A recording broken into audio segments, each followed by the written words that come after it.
La ville comme gisement.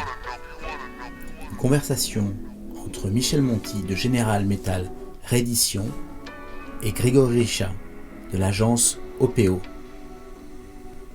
Peut-on politiser les déchets ? Tu parles plus fort ?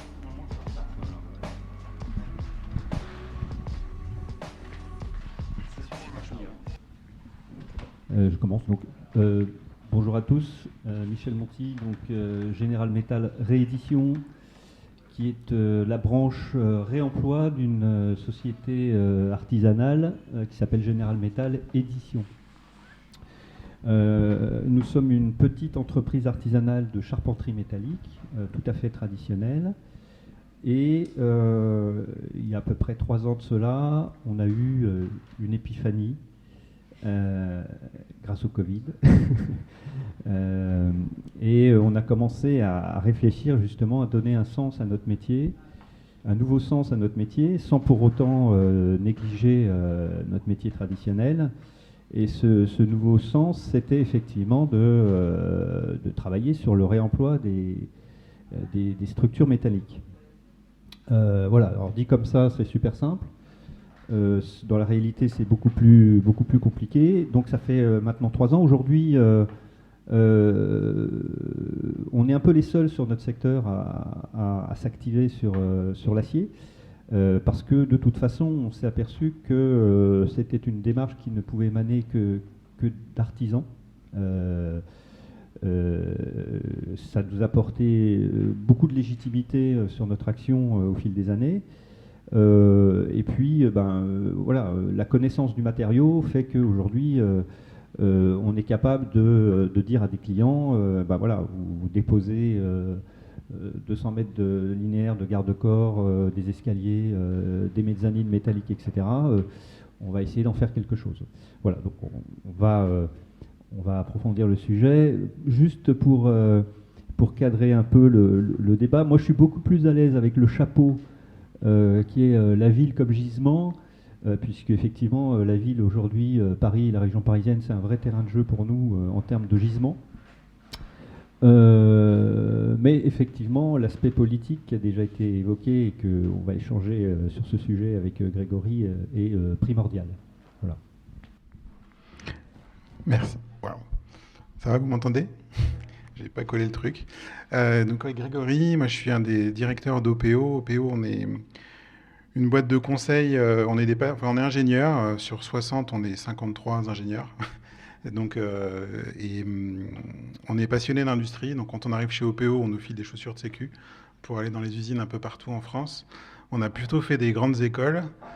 Ça veut dire qu'on n'a jamais vu de PME quand on était en école d'ingé, parce que les PME ne peuvent pas se payer les forums des grandes écoles. Et en fait, on avait envie de bosser pour l'industrie et des grands groupes, mais aussi pour les PME. Donc c'est ce qui a fondé la création d'OPO il y a 10 ans.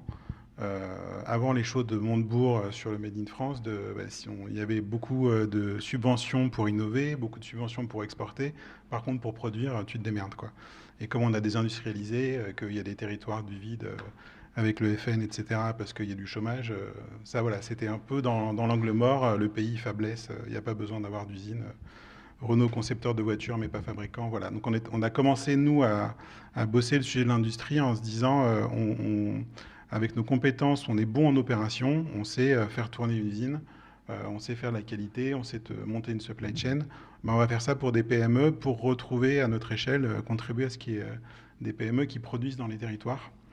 Parce qu'à l'époque, la ville fabricante n'était pas trop encore un concept.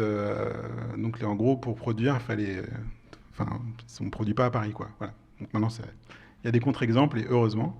Et moi, dans cette histoire-là, il y a mon épiphanie date juste avant des canicules et juste avant le Covid, et de rencontres avec Vincent, notamment, et Minman, d'un côté, sur des histoires de réemploi de bois, et Envie, qui répare des machines à laver, ou de l'électroménager.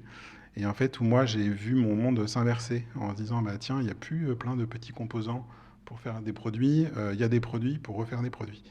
Et donc ça m'a assez passionné. Je me suis dit, mais pourquoi c'est dans le champ finalement de l'ESS ou de l'expérimentation, la circularité ? Pourquoi toutes les industries ne sont pas circulaires ? parce qu'on crée de l'emploi local, on a moins d'impact sur les ressources, c'est moins carboné, parce qu'un produit réparé est en général 60 ou 80% moins carboné qu'un produit neuf. Ça fait du business en plus, donc c'est pas comme si on dépensait de l'argent et c'était... En fait, ça cochait toutes les bonnes cases sans que ce soit quelque chose que je voyais ou que j'ai vu dans l'industrie traditionnelle. Donc ce qui a fait que voilà, j'ai tiré des fils, on a fait un bouquin là-dessus, et aujourd'hui, pour faire simple, et j'essaie de faire court, on est toujours des industries à être présents dans les territoires, parce que si on n'a pas d'usine, on ne pourra pas faire grand-chose. Il y a un vrai travail encore à faire là-dessus, mais il faut aussi transformer les chaînes de valeur en amont, comment on source les produits et qu'est-ce qu'on vend, parce qu'on ne peut plus être sur les business models actuels, et on aide des entreprises là-dessus. Donc on va aider un Schneider électrique sur les transformateurs électriques à se dire comment je peux récupérer les transformateurs qui ont déjà tourné, les réparer et le remettre sur le marché, plutôt que de refaire à chaque fois des transformateurs électriques neufs. On fait ça pour Renault Trucks aussi, pour des boîtes qui font des prises d'escalade, des boîtes qui font du tissu brodé. Enfin, voilà, on les aide à tirer une transformation par les modèles économiques en faisant autre chose que de vendre du neuf. Et on aide des boîtes qui sont déjà circulaires, comme Maximum dont on a parlé. On a aussi un partenariat avec les canaux, où là, les boîtes ont déjà trouvé un bon modèle. Elles sont souvent petites. Et donc, c'est comment on passe à l'échelle. Comment on vend en plus, comment on source plus, que devient l'atelier, comment on fait pour lever des fonds, pour passer à une échelle plus industrielle et avoir un impact un peu plus fort sur nos modes de consommation. Et on a aussi travaillé sur le volet ville fabricante avec le PUCA pour se dire, en fait, avec toute cette émergence de start-up industrielles plus circulaires, on peut commencer, tu vois, sur des poutres en acier, mais sur aussi des fûts de bière qu'on peut laver, tous les sujets de consigne, tous les sujets de réparation, que ce soit de la menuiserie ou de l'électroménager. Les fûts de bière, on prend aussi. Les fûts de bière, on prend aussi. Oui, mais non, il faut les laver et les remettre en route, quoi. Mais en fait, il y a toute une économie qui est un peu l'économie des années 60, on pourrait faire émerger et réavoir des pieds d'immeubles où on répare, on entretient. Donc, comme on a une poste, pour un bassin de vie, on pourrait avoir un menuisier, un atelier de réparation, et ça pose tout un tas de problématiques urbaines, d'emploi, de logistique durable, de mal logement en fait, de la start-up industrielle, qui est souvent des sous-bassements des bâtiments, etc. Et de pousser des sujets comme une sorte de HLM, mais pour l'industrie. Il y a tout un champ aussi autour de la ville fabricante qui est assez passionnant. Voilà, ça brode un peu... et de micro-ateliers de fabrication ou de réparation de vélos, par exemple, Vincent. Voilà, donc c'est un peu tous ces sujets-là. Effectivement, il y a la ville comme gisement, puis moi j'aime bien le sujet de politiser. Oui, non, mais bien sûr. Alors, moi je voulais juste encore venir sur les termes employés, parce que nous, on n'est pas sur les déchets. Notre but, alors ça paraît toujours un peu paradoxal de le dire, mais je le dis... souvent de façon parfaitement décontractée. Nous, on est contre le recyclage, parce que le recyclage de l'acier, c'est, si vous voulez, une tonne d'acier recyclé, c'est une tonne de CO2. Donc, c'est pas génial. Savoir que l'acier recyclé, donc, il part à la benne, ce qu'on appelle la ferraille. Ça part dans les hauts fourneaux, qui sont la plupart du temps des fours électriques, qui sont extrêmement consommateurs d'énergie fossile. Et ça part après... un peu partout en Europe, voire ailleurs dans le monde, et ça revient après par container, etc. Donc en termes de circularité, c'est pas génial du tout.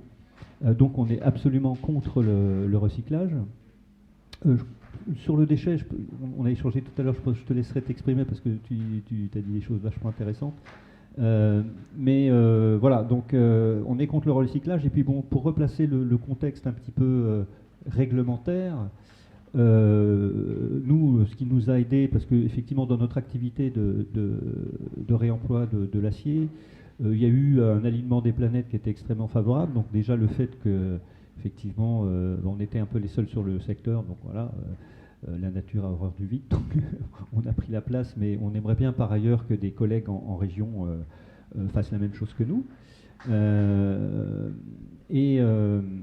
Donc il y a eu effectivement la concordance de deux grands textes finalement réglementaires qui sont la loi AGEC, donc anti-gaspillage et économie circulaire, qui a incité donc à la circularité de la fabrication. Pour exemple, la loi AGEC assimile par exemple le réemploi de l'acier à zéro en termes d'empreinte carbone, c'est-à-dire que vous pouvez faire effectivement, allez, on va prendre un exemple extrême, 500 km avec un camion qui transporte de l'acier réemployé, ça sera toujours moins consommateur de gaz à effet de serre et de CO2 que de l'acier neuf. Le deuxième texte, c'est la fameuse RE 2020, donc il faut extraire les deux points principaux pour nous, hein. Dans le BTP, c'est l'analyse du cycle de vie du produit, et puis la REP, donc la responsabilité élargie du producteur, qui pousse les fabricants à une espèce de suivi longitudinal en fait, du produit, puisque dès la fabrication, maintenant, ils sont responsables de tous les stades de vie du produit jusqu'à sa destruction ou son recyclage. Donc ça responsabilise beaucoup plus. Et effectivement, bon, alors pour la petite histoire, hein, c'est des textes qui ont été votés en 2020, qui ont été mis en application 2 voire 3 ans plus tard, donc ça prouve bien qu'il y a un petit sujet quand même sur la réactivité des pouvoirs publics par rapport à ça, ou une espèce de frilosité peut-être, je ne sais pas, pour la mise en application. Donc aujourd'hui, on commence effectivement à travailler avec ces textes. On voit fleurir donc plein d'initiatives, dont les éco-organismes, sur lesquels personnellement je suis extrêmement réservé. J'attends de voir un peu ce que ça va donner, parce que ça m'a l'air d'être une usine à gaz, globalement. Mais l'avenir proche nous le dira. Voilà, donc j'aime aussi dire de façon un peu provocante qu'on est contre l'économie de la circulaire. C'est-à-dire que il ne faut pas trop mettre un carcan trop compliqué sur les petites boîtes comme nous qui font du réemploi, qui sont des précurseurs, qui sommes en permanence en test and learn, en prototypage, en essai, en chantier un peu école, comme la Maison des Canaux, effectivement, on avait fait la ferme du rail juste avant, enfin bon, il y a des choses comme ça. Donc, arrêtez de nous emmerder avec des textes dans tous les sens et laissez-nous travailler. Après, effectivement, on va sortir des normes, on va sortir des trucs, etc. Bon, il y a des choses totalement absurdes. Il y a une actualité récente, je vous emmerde avec des trucs un peu techniques, mais la norme des garde-corps a changé, là, cette année. Donc nous, acteurs du réemploi, où on récupère des mètres et des mètres linéaires de garde-corps, on ne va pas pouvoir les réemployer parce que la norme a changé. Pourquoi la norme a changé ? Parce qu'en fait, il y a 1 cm de plus entre la lisse intermédiaire et la lisse haute, et la lisse intermédiaire et la lisse basse. Voilà, il y a 1 cm. Donc ça change la norme. Voilà. Donc on va essayer de trouver une logique là-dedans. Je pense qu'il n'y en a pas. Je pense que c'est pour relancer la fabrication de garde-corps neufs et faire marcher l'industrie de l'acier. Donc, vous voyez, d'un côté, on nous dit sévère, puis de l'autre côté, on nous dit, non, mais mon grand, t'inquiète pas.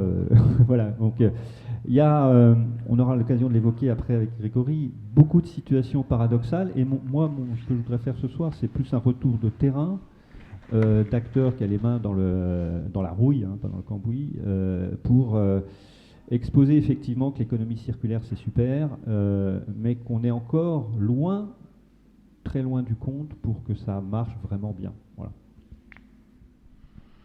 Non, mais je suis complètement aligné. Moi, il y a c'est en lien avec ce que tu dis sur, en fait, dans le fait de politiser, il y a une action comme si c'était pas déjà politique.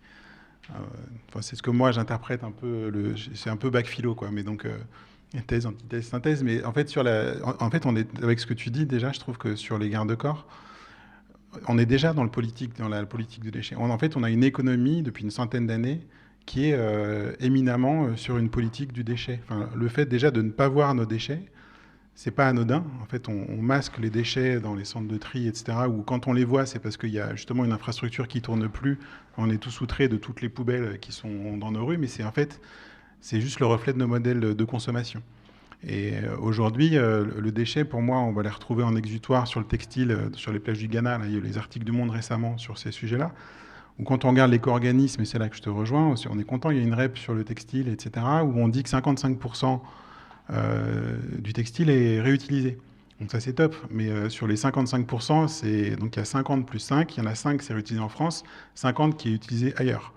Et en fait, ça va juste sur les plages du Ghana et ça tue l'économie locale en Afrique parce qu'en fait, on vient tuer l'économie du textile. Et il n'y a pas longtemps, la Chine ou d'autres pays ont refusé de continuer de recevoir nos déchets et on avait Suez qui était bien emmerdé parce qu'il n'y avait plus d'exutoire. Et un autre truc sur le textile aussi, c'est que aujourd'hui, on pourrait collecter plus de textiles, mais on ne le fait pas parce qu'on n'a pas les infrastructures pour le traiter.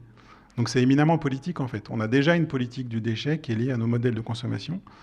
Et de l'autre côté de la chaîne de valeur, en fait, on est en train de surconsommer. Quand on parle des JO, où tu vois, tu parlais de la fréquence des événements en termes d'événementiel, etc., en fait, on est sur une exponentielle de tout. Et l'exponentielle de tout, on n'a plus de mine, hein, enfin quasiment. Donc en fait, c'est le Chili qui, voilà, c'est le cuivre.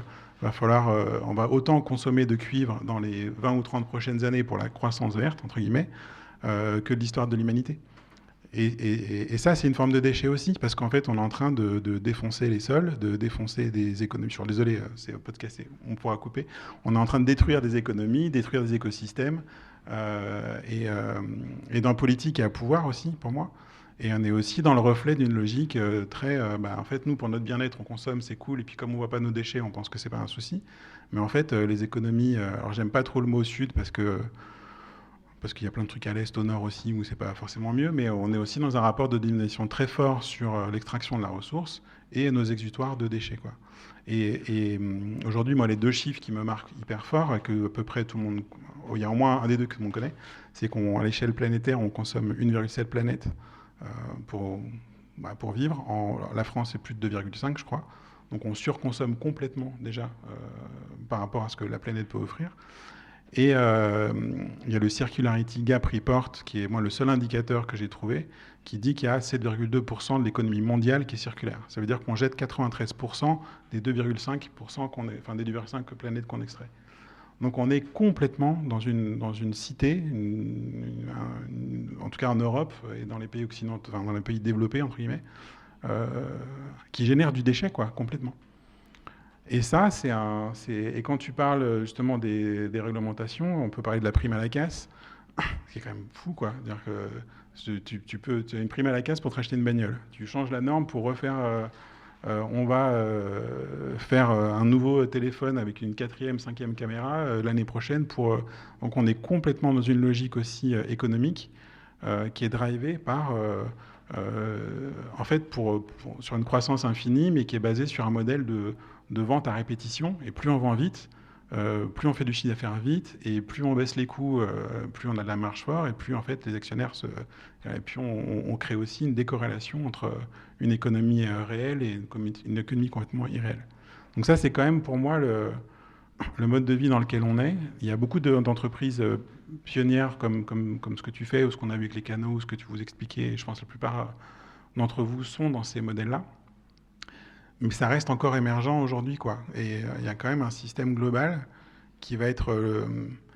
qui est à la fois, moi je trouve, hyper enthousiasmant, parce qu'on se dit que les solutions sont quand même relativement simples. C'est-à-dire que moins on a des produits technologiques, plus c'est facile de les réemployer, de réutiliser, plus on conçoit à clipper ou visser, plus on peut réutiliser. Donc on n'est pas dans de la deep tech, où on se dit, si j'ai pas inventé mon puits carbone que je peux mettre sur mon épaule, on est mort, mais c'est pas avant 15 ans, il faudra des milliards d'euros d'investissement.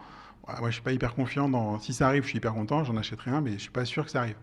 Par contre, se dire qu'on réemploie, on répare, si on répare une machine à laver, c'est quand même pas fou une machine à laver, sauf s'il y a 3000 capteurs qu'on peut commander à distance, mais si on arrive à avoir une technologie qui reste basse, où on est sur l'électromécanique en gros, on est capable d'avoir une vie où on n'est pas obligé de retourner laver à la main, on peut quand même être en bagnole, sauf qu'elle ne fera pas 2,5 tonnes la voiture, elle fera plutôt 500 kg ou 1 tonne, ça ne sera peut-être pas la nôtre, ça sera partagé, enfin... Donc tous ces modèles-là sont possibles et accessibles technologiquement dans les 3-5 ans. Par contre, effectivement, ça demande une innovation plus organisationnelle, une innovation politique aussi, pour être proche de ceux qui font ces modèles-là, pour inventer des lois qui sont ancrées sur des trucs qui sont concrets. Et c'est cette trajectoire, en fait, aujourd'hui, pour moi, qu'il faut réussir à amorcer. Et il y a des boîtes circulaires qui le font, et elles mériteraient avoir une empreinte encore plus forte dans les modèles économiques actuels pour justement se dire mais c'est débile d'acheter de l'acier, je peux aller chez toi parce que je peux le réemployer. Et il y a des grosses boîtes qui sont des grands donneurs d'ordre, type Schneider Electric, Michelin ou autres, qui, elles vont mettre du temps à pivoter, mais si elles pivotent, elles font pivoter tout un écosystème, tout un territoire, voire au niveau mondial, quoi. Et c'est ce mouvement-là, je pense, qui est vachement important à attirer voilà, de partout, quoi. Et y compris par le politique, par des bonnes normes, un label remanufacturing, par exemple, ou un label réemploi, pour structurer un marché qui soit voilà, pas la lubie de... Le label réemploi paraît évident comme ça sur le papier, hein, mais effectivement, vu la maturité du secteur, là je parle vraiment du BTP, hein, qui est un secteur extrêmement traditionnel. Alors, effectivement, on se l'est dit tout à l'heure au téléphone, mais il ne faut pas être non plus trop contre la tech. Enfin, je veux dire, il y a aussi des innovations technologiques qui sont vachement utiles et qui peuvent servir la cause de l'économie circulaire et du réemploi, hein. On ne va pas être des ludiques hein, non plus. Mais je vois par exemple, nous, on dépend d'un organisme qui s'appelle le CTICM, donc le Centre technique de la construction métallique, qui est globalement l'Académie française, mais je ne parle pas de niveau intellectuel, je parle d'âge moyen des acteurs,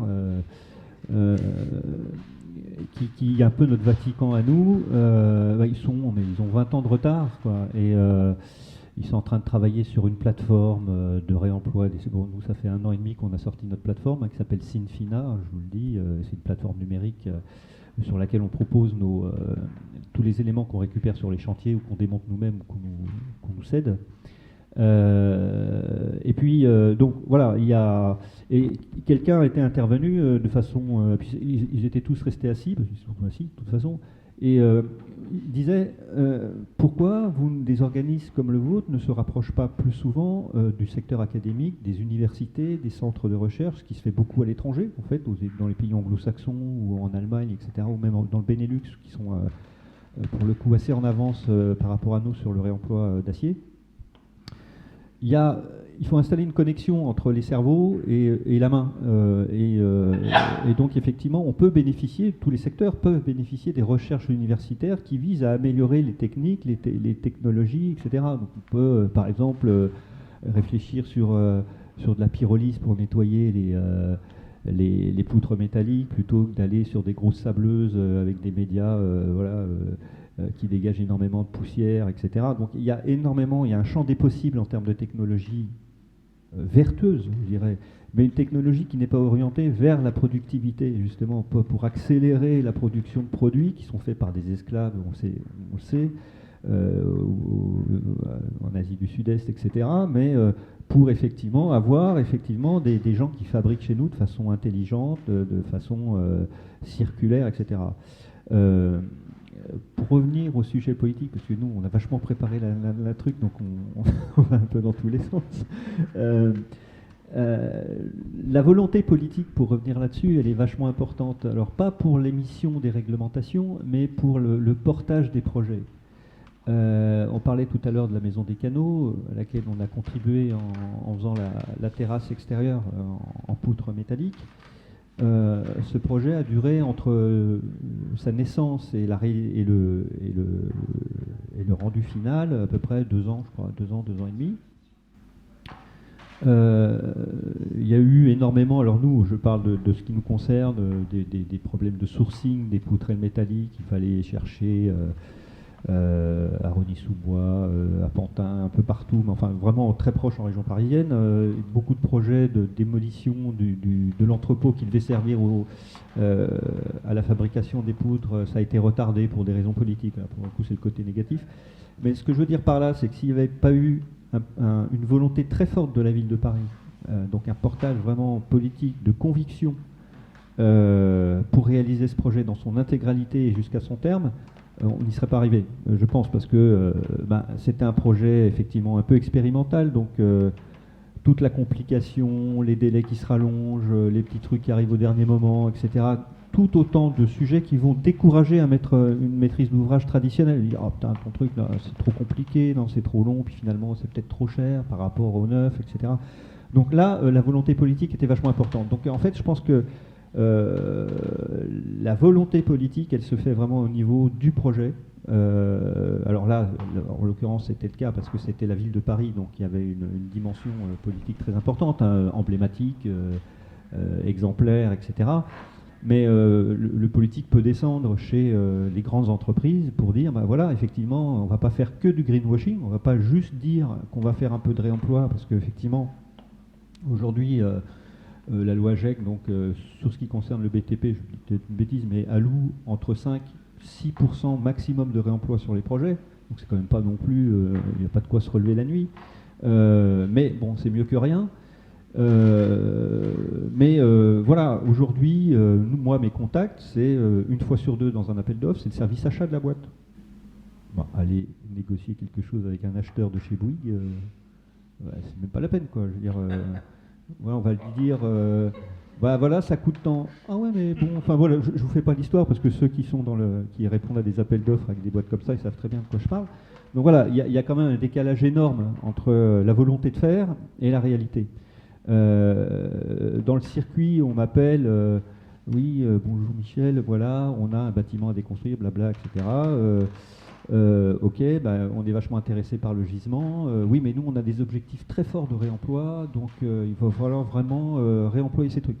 Je dis, ok, mais c'est quoi les produits? Donc on arrive à des situations en fait paradoxales, voire absurdes, où la maîtrise d'ouvrage veut absolument faire du réemploi, alors que nous, au bout de la chaîne, artisans, on dit, mais non, ton truc, on n'en veut pas.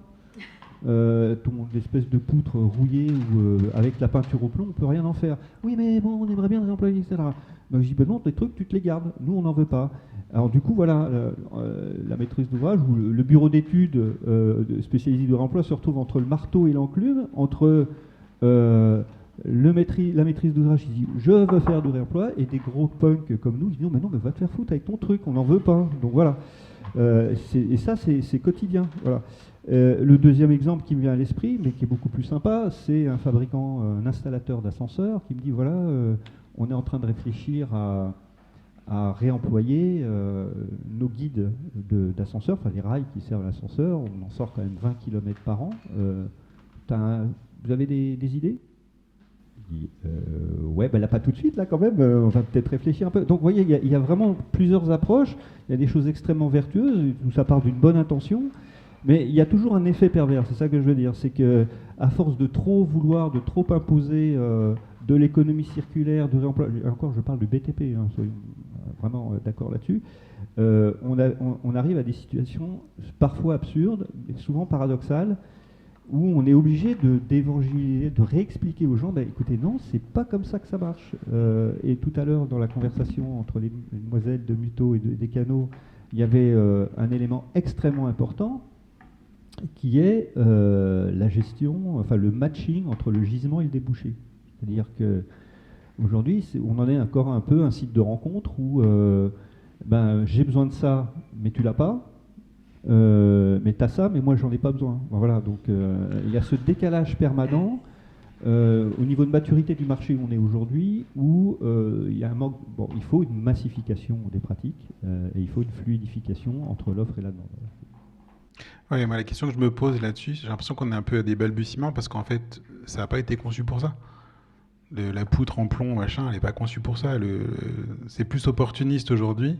Et effectivement, la complexité du circulaire, c'est que chaque type de matériau, de forme, etc., doit trouver un peu son exutoire. Mais moi, je travaille avec Maximum, et en fait, il y a aussi le problématique, c'est vouloir être... Parce qu'on est plutôt sur des boucles avancées de circularité. Donc moi, quand je discute avec Maximum, je les charrie un petit peu, parce que Maximum, donc, ils font des chaises avec du déchet. Mais donc, pour grandir, il faut plus de déchets. Mais du coup, on dit, bon, bah, et en même temps, tu leur dis, mais attends, si tu crois vraiment au truc, est-ce qu'il n'y a pas assez de chaises en France? Est-ce qu'il ne faudrait pas faire un moratoire en France pendant 3 ans? Nous ne fabriquons plus de chaises parce qu'il y en a suffisamment. Et du coup, on va plutôt les réparer ou se les partager. Et donc, créer une plateforme digitale de partage. Ça ne veut pas dire forcément moins d'emplois, l'effondrement, blabla, parce qu'il faut quand même les réparer, les partager, les chaises, etc. Mais donc moi, si je challenge, je me fais un peu taquin, mais on ne peut être contre le recyclage, mais aussi cette boucle-là, je trouve qu'elle est mieux que le recyclage, c'est sûr, mais elle arrive quand même en fin d'une économie linéaire où on peut arriver presque à un paradoxe de on doit massifier. Donc plus il y a de JO, plus on aura de réemploi, plus, enfin, voilà, c'est un peu un effet pervers aussi. Et en fait, donc en fait, il faut réussir à remonter, pour moi encore, enfin, il faut compléter, il y a plusieurs boucles de circularité dans la vie d'un produit. de la matière, fabrication, l'usage et les secondes vies. Là, on est beaucoup seconde vie. Il faut ces boucles-là. Mais je pense qu'aussi, du coup, il faut fortement penser les boucles d'avant. Et ce matin, j'étais dans une boîte qui s'appelle Somflu. Somflu, ils font des pompes, des pompes aux activités très moches d'activité extractive parce que c'est des pompes qui peuvent capter des fluides hyper toxiques. Mais n'empêche, ce qui est intéressant dans leur modèle, c'est qu'ils font des pompes, ils font 80% de leur chiffre d'affaires, c'est du service, c'est de la maintenance.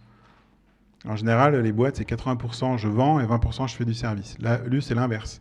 Donc en fait, ils ont des pompes. Lui, ça n'a pas de sens. Une pompe reconditionnée, remanufacturée, il se dit, ben non, moi, j'en ai pas.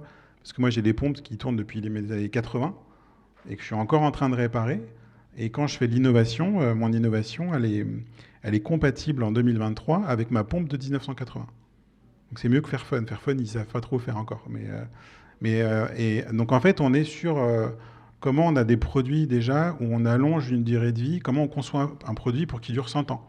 C'est un peu provoque comme ça, mais on pourrait avoir une bagnole qui dure 100 ans. C'est tout à fait possible aujourd'hui, encore plus qu'avant, et notamment parce qu'on a la tech de l'IA, la maintenance prédictive, des capteurs qui permettent d'optimiser les consommations. Donc on pourrait avoir cette boucle-là qui soit encore plus développée en amont, qui n'est vraiment pas la tendance. Lui, il peut faire ça parce que c'est la boîte de son grand-père. Donc vendre moins de neuf et de... Il peut, quoi. Michelin, je ne pense pas qu'ils peuvent. Schneider Electric, il y a quand même l'actionnaire ou le fonds de pension américain qui veut dire « Attends, tu ne me baisses pas les ventes. C'est sympa ton truc de circulaire, mais tu ne me baisses pas les ventes. » Et après, ça, on est sur des biens qui sont techniques.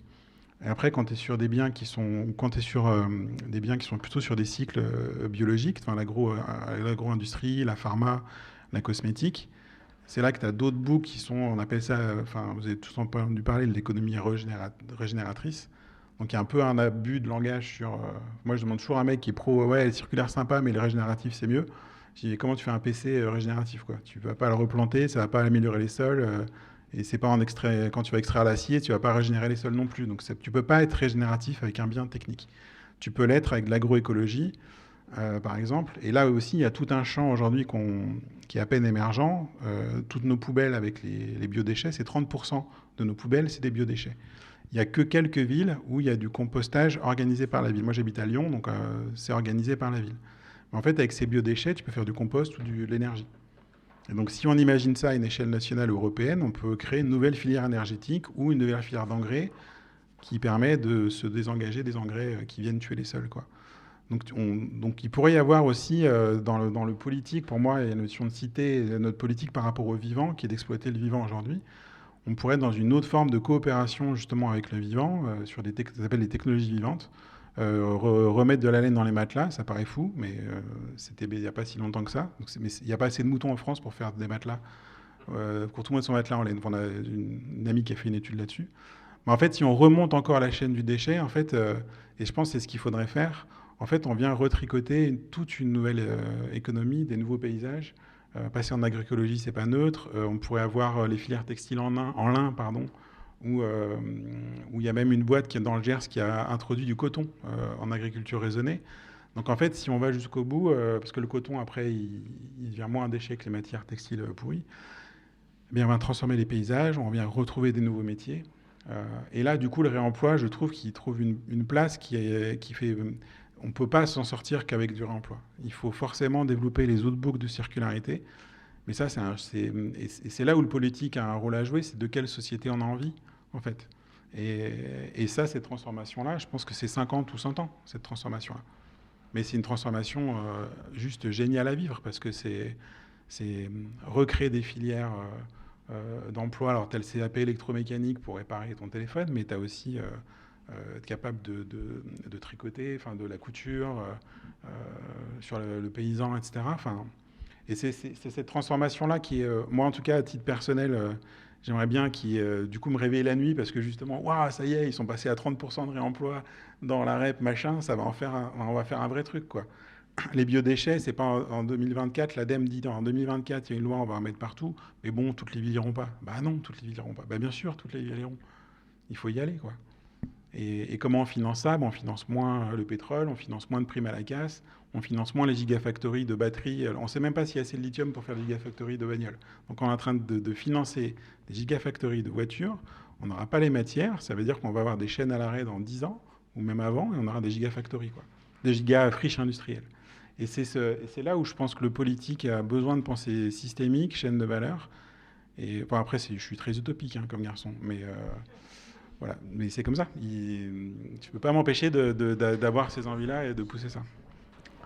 Non, mais il est indéniable qu'il faut, alors sans être... Mais j'adore le réemploi. Loin de moi l'idée... non, mais alors sur les termes employés, réemploi, réutilisation, upcycling, tout ça pour nous c'est pareil. Je veux dire, ça procède d'un même objectif, c'est-à-dire éviter éviter la bête. Non, ce qui est important aussi en termes politiques, donc il y a aussi, ça prend du temps aussi parce que les anti-politiques, c'est-à-dire les lobbyistes, etc., font aussi leur travail de leur côté, très efficace, avec beaucoup de moyens. Donc si ça prend beaucoup de temps, c'est aussi grâce à eux, enfin de leur côté, mais à cause d'eux. Mais c'est vrai qu'il faut pouvoir repenser. Là, on est sur un projet de plateforme, justement, de matériaux de réemploi, mais là, je parle de plateforme physique. Donc, qui est dans l'Est parisien, où là, nous, on a répondu à l'appel d'offres avec une approche très forte, de dire on ne va pas penser ça en top-down, c'est-à-dire on ne va pas imposer quelque chose à des futurs utilisateurs, mais on va les impliquer dès le départ dans la conception du projet. Alors, c'est pas une démocratie utopique, c'est juste de dire les gens qui vont utiliser cette plateforme au quotidien, on se doit de les écouter puisque c'est eux qui vont l'utiliser. Donc on ne va pas concevoir, l'architecte ne va pas concevoir un truc qui est complètement hors sol par rapport à l'utilisation du truc. Donc ça, c'est aussi une façon d'aborder politiquement un projet, c'est-à-dire d'être bottom-up, comme on dit, voilà, et de prendre en considération l'utilisateur final de la plateforme en l'occurrence. Voilà. Donc c'est hyper important. Alors après, je recolle sur la partie politique régionale, nationale, etc., par rapport à ce que tu disais, Jean. Sur le foncier. Il faut savoir qu'on a un entrepôt qui n'est pas en région parisienne, qui est dans l'Aisne, à côté de Château-Thierry, une verte région, 4000 m² d'entrepôt. On n'aurait absolument pas pu trouver ce qu'on a aujourd'hui en région parisienne, y compris avec les aides, y compris avec les PFIF, y compris avec toutes les initiatives qui sont sur le papier vachement attrayantes, mais qui ne sont pas adaptées, nous, à notre activité et à la volumétrie de ce qu'on a. Donc nous, on rentre, on a fait un chantier à Villeneuve-Saint-Georges il y a quelques mois, on a rentré 65 tonnes de poutres. Bon, ça prend de la place, on a des escaliers de 5, 7, 8 mètres, etc. Ça prend beaucoup de place. Donc on a besoin d'espace. Et encore, l'atelier n'est pas là-bas, c'est juste notre point de stockage. Donc, oui, alors voilà, on fait Château-Thierry, Gonesse, voilà, ça fait 120 bornes. Bon, ok, c'est zéro en termes de CO2, machin, mais bon, ça nous coûte cher. Ça nous coûte cher en logistique. Le réemploi, c'est énormément de logistique, c'est énormément de foncier. Et tant qu'il n'y aura pas d'aide concrète, là, pour le coup, pas dire machin, etc., pour aider les entreprises comme nous qui ont cette problématique de stocker des trucs, parce que, évidemment, j'ai parlé tout à l'heure de la fluidité entre l'offre et la demande. Dans une société idéale, j'ai mes trucs, ils ressortent tout de suite. Je vais démonter un truc sur un chantier, il ressort dans les 15 jours. Ça, c'est dans 20 ans. Aujourd'hui, nous, on stocke 8 mois, 1 an des choses avant qu'elles ressortent, avant qu'on nous propose un projet qui va... Voilà. Donc, alors, c'est un peu spécial, évidemment. J'ai bien conscience qu'on est quand même sur un secteur bien particulier et qui est spécial aussi parce que... c'est pas seulement ce qu'on appelle de la serrurerie, c'est-à-dire c'est pas seulement des escaliers, des garde-corps ou des mains courantes, c'est aussi de la structure. Donc la structure, c'est quand même vachement complexe parce que il faut faire intervenir des bureaux d'études pour recalculer les descentes de charges, etc. Il faut des bureaux de contrôle, il faut un nouveau dessin de l'architecture. C'est complexe, ça prend du temps. Déjà, le projet en lui-même prend du temps, mais si vous rajoutez les temporalités entre le moment où on récupère et le moment où le projet commence, donc on a beaucoup de frais en fait. Donc je pense que s'il y a effectivement un axe sur lequel les pouvoirs publics doivent, concernant le réemploi et l'économie circulaire, se pencher vite, c'est pour ces aides aux fonciers, parce que pas négliger aussi que tout ça crée des emplois. Tout ce qu'on fait nous, même pour des boulots non qualifiés, de logistique, etc., de chantier de base, on crée des emplois, donc c'est vachement important.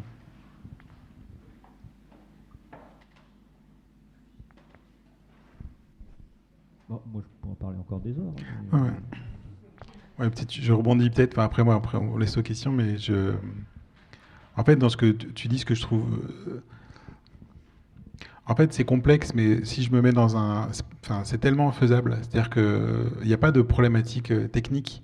C'est-à-dire qu'on est capable de faire des gigafactories, d'envoyer des fusées il y a un mec qui fait, voilà, ça se réemploie les lanceurs, enfin, ça atterrit tout de suite. Enfin, c'est 10 000 fois plus compliqué que de rapprocher ton entrepôt et de faire une note de calcul.